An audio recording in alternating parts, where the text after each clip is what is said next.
কখনো কি এমন হয়েছে যে আপনি দিনের পর দিন দোয়া করছেন কিন্তু কোনো ফল পাচ্ছেন না? মনে হচ্ছে আপনার দোয়া যেন আকাশে পৌঁছাতে পারছে না।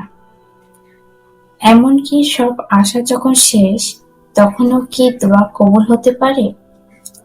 রাইফার জীবনেও এমনই কিছু ঘটেছিল, কিন্তু এক অসম্ভব দোয়ার জন্য বছরের পর বছর দোয়া করেছিলেন, কিন্তু কোনো সাড়া মিলছিল না। যখন সব রাস্তা বন্ধ, তখন তিনি এক বিস্ময়কর আমল শুরু করলেন, ইস্তেগফার। অল্প কিছুদিনের মধ্যে যা তিনি কল্পনাও করতে পারেননি, সেই দোয়াটিও কবুল হয়ে গেল। কিভাবে জানতে হলে পুরো গল্পটা শুনুন। রাইফা বহুদিন ধরে একটি দোয়া করছিল, তার হৃদয় ভর্তি আশা, কিন্তু কেমন যেন সব রাস্তা বন্ধ। দিনের পর দিন দোয়া করেও কোনো সাড়া পাচ্ছিল না। একদিন তার এক বন্ধু বলল, ইস্তেগফার কর, এটি শুধু দোয়া কবুল করার পথ খুলেই দেয় না, বরং জীবনের সব সমস্যার সমাধান এনে দেয়। রাইফা ভাবল, চেষ্টা করেই দেখা যাক। তিনি প্রতিদিন ফজরের পর এবং ঘুমানোর আগে একাগ্র চিত্রে আস্তাগফিরুল্লাহ বলতে শুরু করলেন। 100 বার, 200 বার, যতক্ষণ হৃদয় তৃপ্ত না হয়। তিনি আল্লাহর কাছে ক্ষমা চাইলেন, তার জানা অজানা সব ভুলের জন্য।